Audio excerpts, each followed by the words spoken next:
Selamat berjumpa kembali dalam layanan audio Sahabat Seperjalanan. Hari ini adalah hari Jumat 18 Oktober 2024. Tema renungan saat teduh kita dengan judul Dosa Merasa Suci.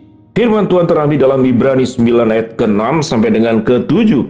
Demikianlah caranya tempat yang kudus itu diatur, maka imam-imam senantiasa masuk ke dalam kemah yang paling depan itu untuk melakukan ibadah mereka. Tetapi ke dalam kemah yang kedua, imam besar saja yang masuk sekali setahun, dan harus dengan darah yang ia persembahkan karena dirinya sendiri dan karena pelanggaran-pelanggaran yang dibuat oleh umatnya dengan tidak sadar.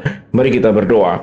Bapa yang di dalam surga, biarlah kami boleh menyadari peranan kami dalam bentuk apapun. Kami adalah orang-orang berdosa dan tidak boleh merasa suci, namun harus berjuang bagaimana hidup kudus. Dalam nama Tuhan Yesus kami berdoa, amin. Shalom sahabat seperjalanan yang dikasihi Tuhan. Dosa merasa suci, dosa merasa paling rohani, dan bahkan termasuk dosa merasa tidak berdosa dan tidak pernah berbuat sesuatu yang salah. Sahabat seperjalanan, itu yang namanya rasa. Kalau rasa itu memang seringkali menipu. Saya rasa pinter.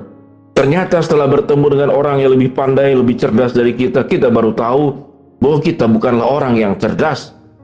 Saya merasa badan saya tinggi karena saya termasuk badannya relatif tinggi. Tapi sewaktu pergi ke luar negeri bertemu dengan orang yang badannya jauh lebih tinggi, saya baru kemudian sadar saya ternyata berbadan pendek kalau dibandingkan dengan yang lebih tinggi.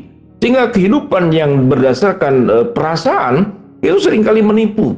Kita tidak boleh hidup kemudian dengan rasa, tapi kita harus hidup dengan sebuah fakta kebenaran. Karena orang yang merasa suci, orang yang merasa benar, orang yang merasa lebih rohani, orang merasa lebih baik dari orang lain, itu rasa. Dalam terang kebenaran firman Allah yang kita baca tadi, setiap orang itu adalah tidak ada yang suci, tidak ada yang kudus, tidak ada yang benar. Semua manusia telah berbuat dosa dan telah kehilangan kemuliaan Allah. Tidak ada satupun orang yang tidak berdosa secara esensi keberadaan, naturnya, maupun dengan perbuatan yang dilakukan. Dalam bagian yang kita baca tadi, imam besar saja tentu adalah orang yang dipilih. Imam besar di dalam perjanjian lama itu adalah orang yang dipilih dari sekian banyak yang terbaik. Di bawah imam besar ada imam-imam. Tentu itu juga orang-orang yang dipilih. Sehingga yang berhak masuk ke ruang maha kudus dalam bait Allah itu hanya imam besar dan hanya satu kali. Sebelum masuk ke dalam ruang yang maha kudus itu dikatakan bahwa dia harus dengan darah yang dipersembahkan karena pelanggaran-pelanggaran dosa-dosa dirinya dan juga pelanggaran-pelanggaran yang dibuat oleh umatnya dengan sadar ataupun tidak disadari. Itu yang firman Tuhan katakan. Sehingga setiap kita, kalau kita boleh jelaskan, keberadaan kita di hadapan Tuhan semuanya berdosa. Keberadaan kita di hadapan semuanya kotor. Keberadaan kita di hadapan kita tiap hari melakukan perkara-perkara yang disadari atau tidak disadari melanggar firman Allah. Sehingga tatkala kemudian ada sebagian orang merasa dia lebih berdosa dari orang lain, atau sebagian orang merasa dia lebih benar, lebih kudus, lebih hebat dari orang lain, maka kedua perasaan ini adalah digugurkan dengan kebenaran firman Allah. Semua kita adalah orang pendosa yang sioganya dihukum, yang sioganya akan mendapatkan hukuman kekal, terpisah dari Allah, akan mendapatkan kematian kekal karena dosa yang diperbuat. Jadi kita sebagai bagian objek yang akan dihukum oleh Allah. Tetapi juga di hal yang lain, Tuhan itu menjadikan kita sebagai objek. Tujuan daripada Yesus datang ke dalam dunia sebagai yang dikasihinya. Sehingga keberadaan setiap manusia, siapapun kita yang terlahir dari dulu, dari Adam dan Hawa, sampai mungkin adalah orang terakhir yang lahir sebelum akhir zaman tiba, sebelum Yesus datang kedua kali, maka boleh dikatakan tidak ada di antara kita itu yang lebih baik dari orang lain. Semuanya pendosa, semuanya kotor, semuanya cacat, semuanya akan mengalami yang disebut dengan maut. Tapi karena Kristus di dalam keselamatannya sebagai imam besar yang sesungguhnya, yang telah mengoyakkan tirai daripada ruang maha kudus lewat kematiannya dalam peristiwa kitab Injil, Matius, Markus, Lukas, bagaimana Yesus kemudian pada saat Dia mati di atas kayu salib, tirai terbelah dua. Itu artinya tidak dibutuhkan lagi yang namanya ruang kudus dan ruang maha kudus. Tidak dibutuhkan lagi persembahan-persembahan dalam bentuk binatang, karena Kristus secara sempurna telah memberikan dirinya, mempersembahkan dirinya untuk menjadi penebusan dosa seluruh umat manusia, buat sahabat perjalanan dalam kita semua. Kalau ada kemudian orang-orang kelompok yang merasa lebih suci dan kemudian lebih kudus, itulah dosa yang sangat berbahaya, yaitu dosa merasa suci, dosa merasa paling benar, dosa merasa paling kudus, dosa merasa paling rohani.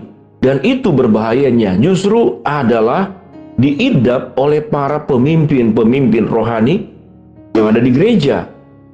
Mereka merasa lebih kudus, padahal mereka sama-sama seperti penjelasan di awal. Semuanya adalah pendosa yang membutuhkan kasih karunia, kebaikan, pengampunan, penebusan daripada Kristus.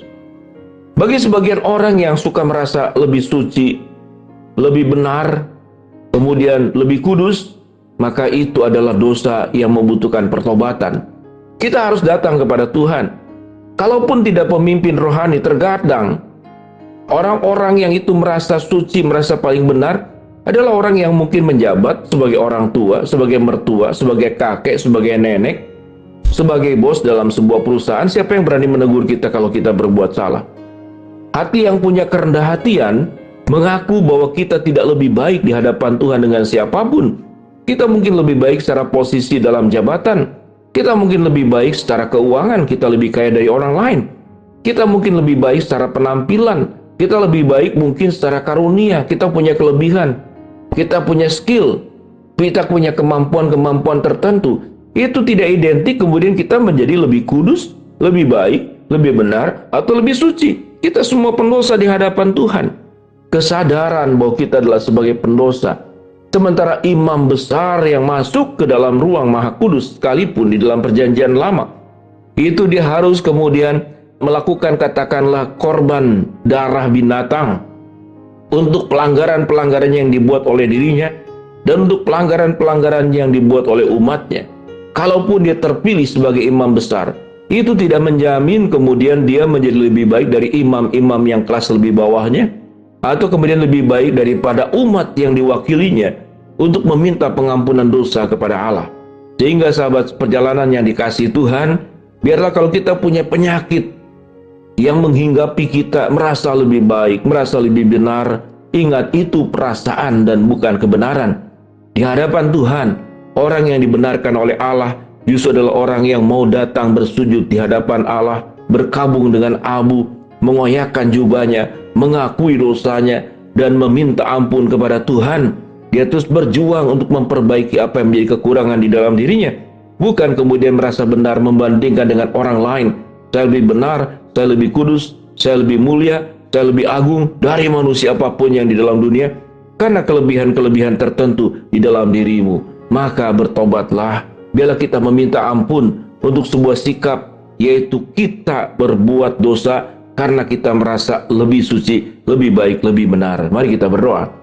Bapa dalam surga, terima kasih buat kebenaran firman yang kami pelajari. Hamba-Mu berdoa buat sahabat seperjalanan yang sakit, Tuhan jamah sembuhkan. Sahabat seperjalanan yang sedang menghadapi masalah, Tuhan bukakan jalan. Sahabat seperjalanan yang sedang berdoa mengharapkan sesuatu, Tuhan kabulkan dengan cara dan waktu Tuhan yang terbaik. Di dalam nama Tuhan Yesus kami berdoa. Amin.